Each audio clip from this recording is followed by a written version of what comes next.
오늘 본문 말씀입니다. 마태복음 5장 5절 6절입니다.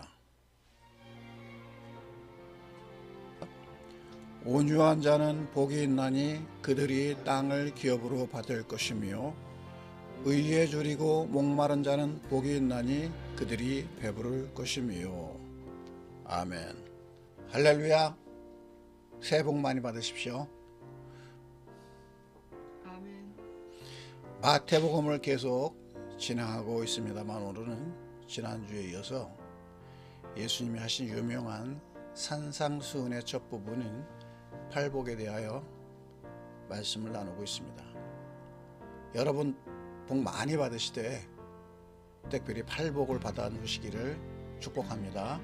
아멘. 지난주에 팔복 중 첫 두 가지인 천국의 복과 위로의 복을 나누었습니다.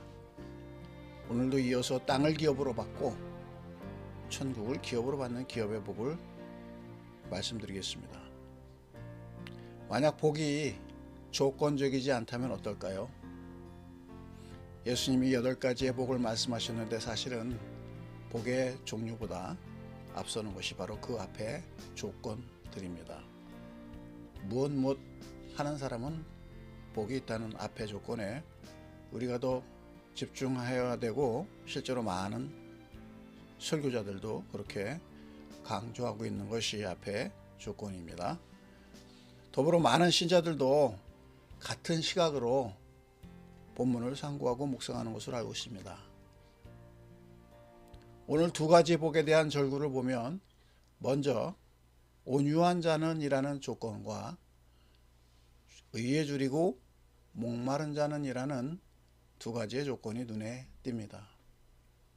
온유란 무엇인가? 의에 줄이고 목마름이란 무엇인가? 하는 것을 생각하고 연구해 볼 필요가 있습니다. 예수님이 말씀하신 온유란 무엇인가? 하는 점에 대하여 논의를 해봄이 좋겠습니다. 그리고 또 꽤 궁금한 부분이 바로 그 온유한 사람이 받는 복의 결과입니다. 예수님은 온유한 사람이 땅을 기업으로 받겠다고 말씀하셨죠. 그런데 땅을 기업으로 받는다는 그 말씀은 예수님께는 두 가지의 입장이 있을 수 있다고 봅니다. 물론 우리들의 입장일 수도 있겠죠. 첫째는 그것이 이 땅에 주신 하나님의 법칙이라는 것입니다. 둘째는 예수님 자신의 약속으로 이해할 수 있습니다. 저는 이 두 가지 측면에서 생각을 해보고자 합니다. 온유한 사람이 땅을 기업으로 받는다는 것은 상당히 현세적인 일종의 처세술 또는 처세의 법칙 또는 인간사의 원리로 받아들여지기도 합니다. 온유한 마음은 어떠한 마음인가? 그러한 마음을 가진 사람이 땅을 기업으로 받는다는 것의 의미는 어떤 것인가? 직관적인 판단입니다만 사실 이 땅에서의 부자들 가운데는 이러한 온유함으로 부자가 된 사람들이 꽤 많습니다. 즉 온유함, 또 그것만은 아니라도 그 온유함이 바탕이 되어 있기에 부자가 된 사람들입니다. 세상에 많은 부자들이 사실 온유함으로 되지 않는 경우가 허다하지만 그럼에도 불구하고 온유함으로 부자가 된 사람 또한 적지 않다고 여겨집니다. 예를 들면 제가 아는 어떤 자동차 관련 기업의 사장님은 자수성가하신 분입니다. 그분을 많이 뵙지는 않았지만 참 인상이 온유해 보이십니다. 그리고 매우 수용적이고 섬기는 자세가 남다른 측면이 있습니다. 우리 교단의 리더의 한 분도 참 온유함이 묻어나는 분이 계십니다. 물론 대부분의 사람들이 다 온유하긴 하지만 특별히 그분에게서 느끼는 점입니다. 그분에 대한 평가가 엇갈리는 측면이 없지는 않지만 많은 사람들이 저희 교단에 합류하고 함께 되는 중요한 요소 중에 하나가 그분의 온유함이 중요한 역할을 하였다고 생각이 됩니다. 이처럼 온유함은 무엇보다 사람의 마음을 얻게 하는 힘이 있습니다. 그 사람을 신뢰하고 도와주도록 하는 힘입니다. 사실 온유함이야말로 정말 가장 기본적이고 가장 힘이 되는 리더의 성품이 아닐까 생각을 합니다. 특별히 온유함은 리더에게 필요한 성품으로 생각됩니다. 땅은 재물에 있어서의 부의 근본을 의미하기도 하고 한편 세상의 많은 사람들의 지지를 의미하기도 합니다. 즉 리더로서 세움을 받는다는 것입니다. 천국에는 리더가 필요하고 또 리더를 지지하고 동역하는 많은 사람들이 있어야 합니다. 여러분, 온유한 사람이 미워할 가능성은 많지 않겠죠? 온유한 사람이 판단하고 또 정죄할 가능성도 많지 않습니다. 온유한 사람은 수용적이고 이해심이 깊고 다른 사람에게 상처가 되지 않으려고 노력하는 사람이라고 볼 수 있습니다. 온유한 사람이 땅, 즉 재물과 자연의 소산물의 근본을 함부로 대하지 않을 것입니다. 우리가 사용하는 물건도 온유한 사람의 손길을 안에 있을 때 더 오래 가고 그 기능을 잘 유지할 것입니다. 온유한 사람은 한마디로 재물과 하나님이 주신 청지 그리스도의 소임을 다하기 위하여 준비된 사람의 전형이라고 볼 수 있습니다. 구약에서 대표적인 인물이 있죠. 바로 모세입니다. 하나님은 모세에게 이 온유한 성품을 좋아하셨습니다. 한번 말씀을 찾아보도록 하겠습니다.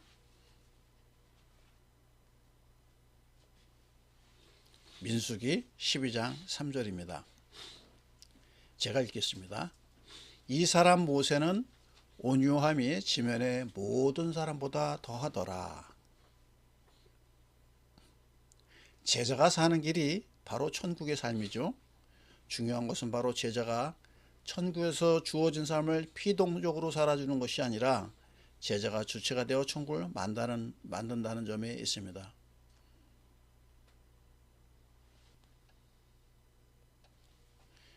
여러분, 민수기 12장 3절의 이 말씀, 사실 이 구절은 민수기 편집자의 의도적 삽입으로 여겨지긴 합니다.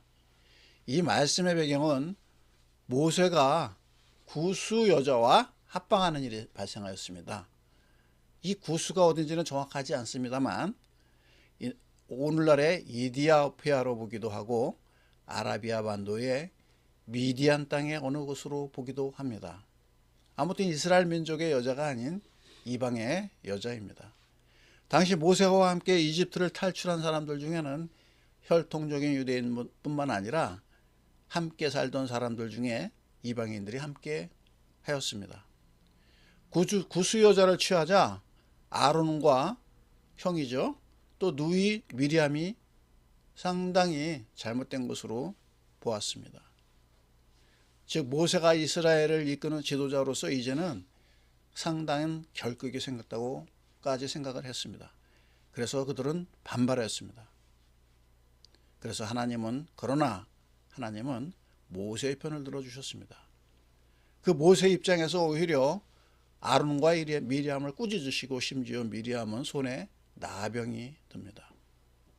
하나님께서 모세를 두둔하시는 것은 그가 그만큼 자신의 입장을 단호히 드러내지 못하고 말하자면 끙끙이 앓고 있는 상황이 아니었나 추정할 수 있습니다.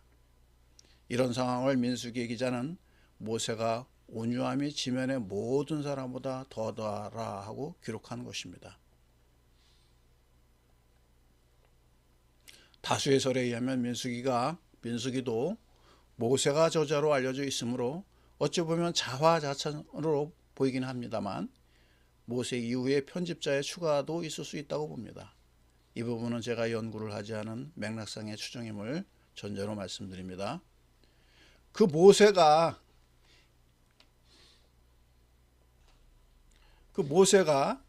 200만 명이 넘는 사람들을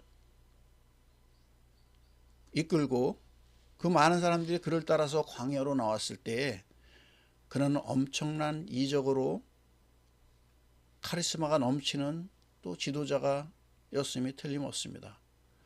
정말 꿈도 꾸지 못할 이집트의 파라오를 무릎 꿇리고 많은 사람들이 그를 따라오도록 하였으니 전무후무한 카리스마의 소유자가 아니었겠습니까? 그런데 그에게 가장 바탕이 되는 성품 바로 온유함이었던 것입니다. 여러분, 지도자가 되고 싶자 하십니까? 온유한 마음의 소유자가 되기를 힘쓰고 또한 기도하시기 바랍니다. 아멘. 그런데 이 온유함에 대한 언어적 의미가 무엇일까 알아볼 필요가 있습니다. 앞서 민수기에서 우리말 온유함으로는 영어로 NIV를 보니 험블입니다. 험블의 기저 의미는 스스로를 낮추는 자세, 즉 겸손을 의미합니다. 그리고 오늘 본문의 온유함에 대한 영어는 역시 NIV에서는 meek로 표현됩니다. 이 또한 비슷한 의미를 가집니다. 즉 나보다 남을 낮게 여기는 마음이자 자신을 낮추는 낮은 자세와 마음을 의미한다고 볼 수 있습니다. 그런 의미로 볼 때 온유한 마음을 가진 사람이 오히려 지도자가 된다는 것입니다. 당당하게 보이고 싶고 또 꼭 그래야 될 때라고 여겨지더라도 상대를 존중하고 자신의 뜻 또한 공정한 명분과 대의 앞에서는 굽힐 수도 있어야 합니다.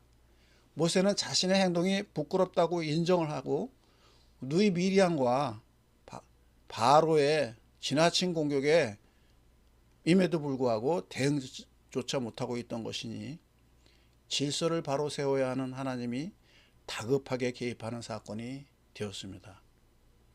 여러분, 나를 변호하라고 너무 나서지 마시기 바랍니다.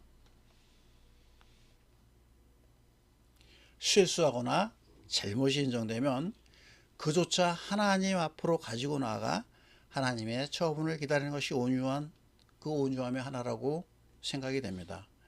그 모세의 그 온유함의 결과가 어떻게 나타났는지 말씀을 통해서 한번 보도록 하겠습니다.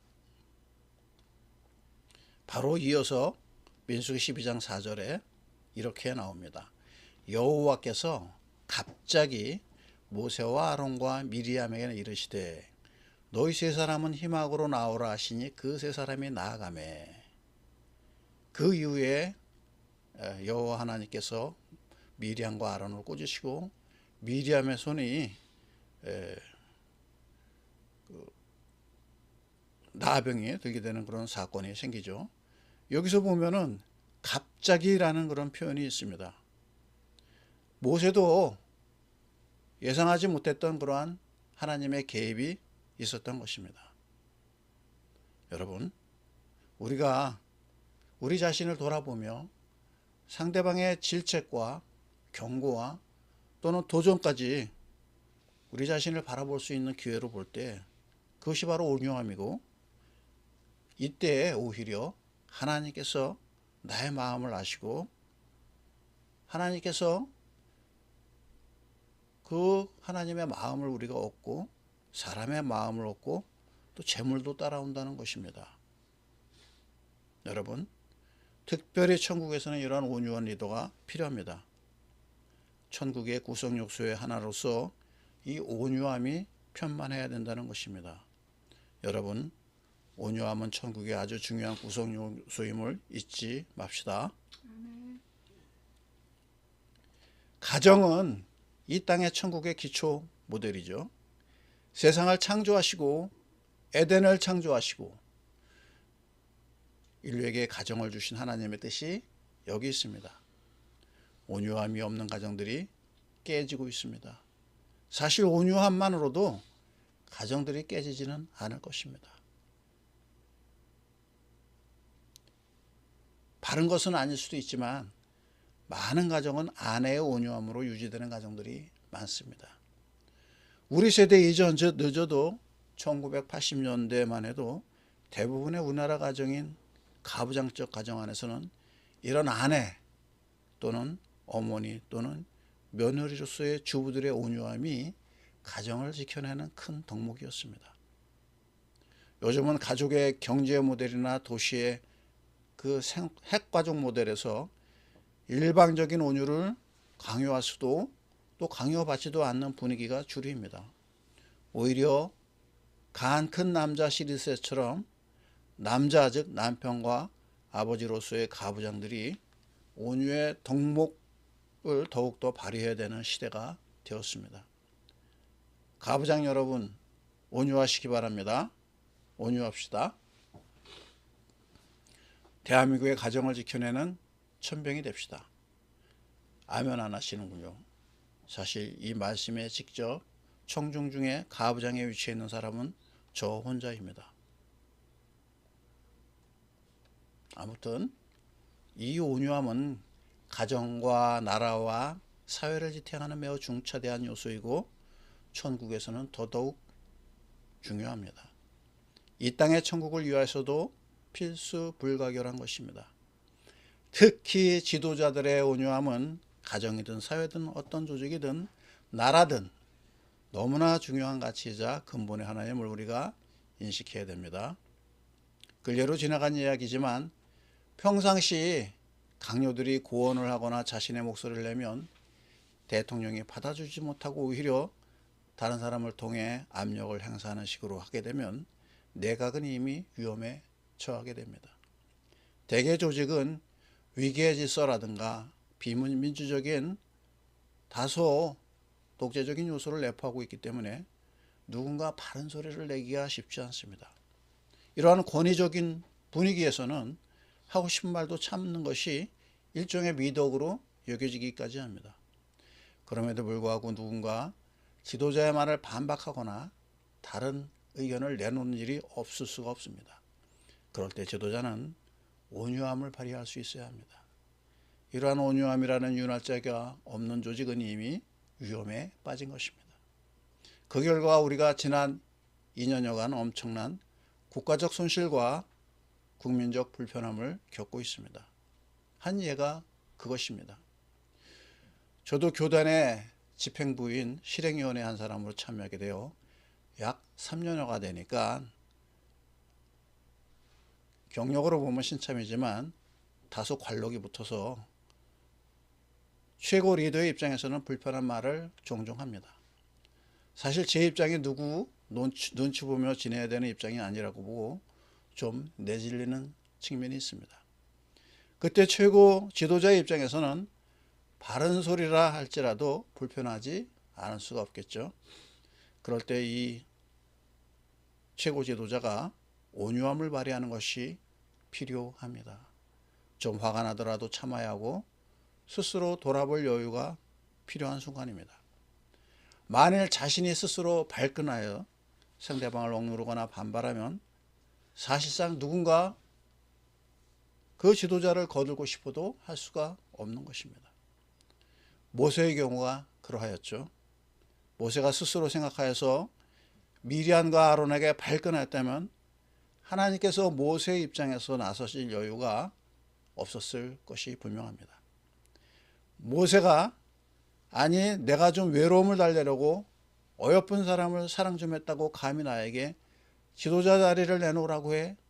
내 자리가 하나님이 주신 자리인 것 몰라? 하며 그들을 꾸짖듯이 대했다면 어떠한 일이 발생했겠습니까?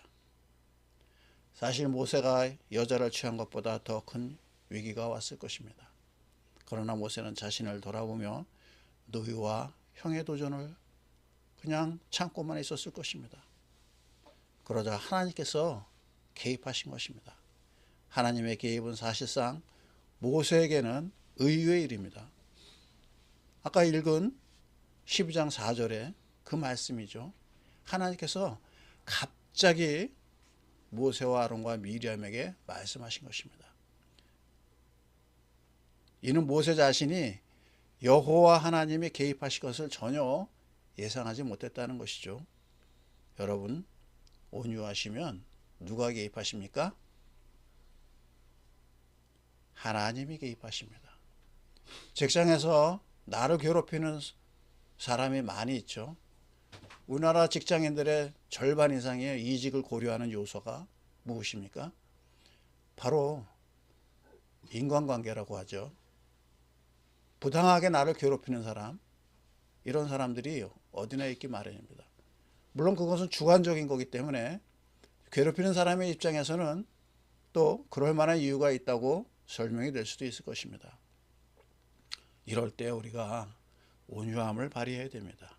그러면 누가 개입하십니까? 하나님이 개입하십니다.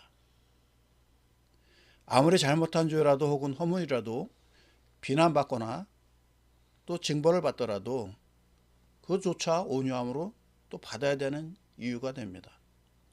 온유한 사람이 땅을 기업으로 받는다는 말씀은 단순히 자격을 얻는 것 이상 천국으로 끼치면 천국 백성 또는 하나님의 자녀의 자격을 초월하여 그 지경이 넓어지는 복을 얻는 것입니다. 온유함을 많은 사람의 마음을 얻고 온유함으로 이 땅에서 그리고 천국에서 큰 유업을 얻는 복된 터됨을 기억합시다. 아멘. 온유한 다음에 의에 졸이고 목마른 자의 복이 이어집니다. 그는 배부름을 얻을 것입니다. 온유함은 땅을 복으로 받아서 보상적인 차원에서 꽤 만족스럽게 여겨지는데 배부름은 좀 작아 보입니다. 그렇지 않습니까? 사실 줄이고 목마른 사람에게는 땅도 기업도 사람의 마음도 소용이 없습니다. 줄인 자는 그리고 목마름에 애타는 사람의 그 최고의 가치는 배부름인 것입니다. 예수님께서는 매우 시적인 감성을 발휘하시기를 좋아하시지 않았을까 생각해 볼 수도 있습니다. 줄인 자에게 배부름은 가장 우선하는 가치이자 복이라는 그 자연스러운 논리를 배제하지 않으신 것입니다. 다른 어떤 것들을 많이 줄 수도 있지만 우선 우리가 살면서 배부른 것만큼 소중한 것이 어디 있겠습니까? 자유가 아니면 죽음을 달라 하는 외침과 같이 어떤 의의를 위하여 갈급함이 있다는 것은 사람다운 것인 것입니다. 인간에게 가장 숭고한 가치가 바로 이 의의를 위한 목마름이 아니겠습니까? 그러나 요즘 세상은 이와 반대의 길을 가고 있지 않은가 걱정들을 많이 합니다. 일제시대를 거치면서 우리가 존경하는 많은 분들이 나라의 독립과 백성의 자유를 갈구하며 투쟁한 역사 위에 우리 대한민국이 있습니다. 그분들은 당장의 가족의 먹을 것을 포기하면서까지 의의 가치를 위하여 목숨을 바치고 일생을 걸었습니다. 그 결과 비록 반쪽이지만 오늘날 대한민국이 건설되고 부강한 모습으로 또한 성장했습니다. 우리 김구 선생님의 그 글은 아주 유명하죠. 문화의 힘으로 세계에 영향력 있는 나라가 된다는 그 모습을 오늘날 우리 대한민국이 실현하고 있죠. 우리 일제시대에 많은 그런 선진들, 또 6.25 전쟁을 통하여서 나라를 지키기 위해 피 흘리신 분들, 그분들이 희생의 토대 위에 이 세워진 나라를 사는 오늘날 사람들에게 목마름과 굶주림은 어디에 있습니까? 의에 대하여 고민하고 생각하지 않을 수가 없습니다. 특히 정치 지도자부터 바르게 서도록 기도해야 되겠습니다. 그래도 많은 사람들은 열심히 일하고 살아서 정직하게 살림살이를 하고 있지만 상당히 많은 사람들은 옳지 않게 부를 축적하고 명예를 과시하고 권력을 탐하고 있습니다. 지도자가 바르게 서야 백성도 바르게 살지 않을까 생각하며 기도해야 되겠습니다. 최대한 정직하게 살고자 힘써야겠습니다. 천국 백성은 주님이 가르치신 바를 행하는 백성들입니다. 팔복은 일반 대중에게 가르치셨다기보다 우선은 제자를 향하여 말씀하신 것입니다. 나는 제자가 아니야 하는 부정적인 마음으로는 받아들이기 쉽지 않습니다. 저 또한 그렇게 생각하면서 과연 예수님이 말씀하시는 복을 누릴 수 있을까 의구심이 듭니다. 그럼에도 불구하고 제자들은 천국의 건설자로서 예수님이 하시는 복된 사람이 되기를 힘써야 하겠습니다. 하나님의 경륜의 역사 안에서 우리가 미래적인 천국을 들어가기 위해서는 오늘 이곳에서 천국을 만들어 나가는 제자의 삶의 자세가 꼭 필요합니다. 성도님들 모두 제자로서 천국의 복을 다 누시기를 축복합니다. 무엇보다 우리 마음 안에 천국이 이루어지기를 소망합니다. 다른 어떤 것보다 온유함이 내 안에서 그리고 나를 점령하도록 하나님께 구합시다. 나의 관심사가 그리고 추구하는 바가 그리고 심지어 애탐으로 갈구하는 바가 하나님의 뜻 안에 있도록 하는 것이 의를 향한 주림과 목마름입니다. 그런 복을 가진 제자가 되기를 축복합니다. 지금까지 두 가지, 즉 온유함과 의에 줄이고 목마름에 있는 공통점을 한 가지 말씀드릴 수 있습니다. 이 두 가지는 모두 특별히 누구에게 필요한 것입니까? 리더들에게 요구되는 덕목입니다. 제자들이 바로 리더들이죠. 온유함은 바로 리더들의 관계성의 덕목입니다. 사람들과의 관계와 하나님과의 관계에 그 바탕에 온유함이 있어야 합니다. 물론 물질과의 관계에서도 온유함이 필요합니다. 예를 들어서 TV가 잘 안 나온다고 막 두들기면은 온유함이 없는 태도이겠죠. 의에 줄이고 목마름은 또한 무엇입니까? 목표와 추구하는 바에 대한 태도입니다. 발음이 전제되어야 합니다. 그리고 하나님의 뜻을 구해야 되는 것입니다. 하나님의 나라가 이 땅에 임하도록 하는 것입니다. 하늘에서 이루어진 아버지의 뜻이 이 땅에 이루어지는 것입니다. 그것을 우리는 복음이라고 말합니다. 여러분, 새해 한 해는 무엇보다 이 온유함과 의에 대한 목마름으로 한 해를 꾸려가는 제자의 삶을 살아가는 복을 누리시기를 바랍니다. 아멘. 다 같이 기도하겠습니다. 하나님 아버지, 우리 가운데 천국을 이루기를 원하시는 예수 그리스도의 가르침을 기억하며 온유함으로 그리고 천국을 이루고자 하는 의의 갈망을 가지고 오늘 각자 처한 곳에서 천국을 이루고자 애쓰는 삶을 살도록 저희에게 더 큰 믿음과 용기를 더하여 주시옵소서. 무엇보다 최고의 복인 그리스도의 복음을 누리며 전하는 제자의 삶을 살기를 힘쓰게 하여 주시옵소서. 감사하며 우리 주 예수 그리스도 이름으로 기도합니다. 아멘. 나를 만드시고 나를 부르시며 날 사랑하시는 오직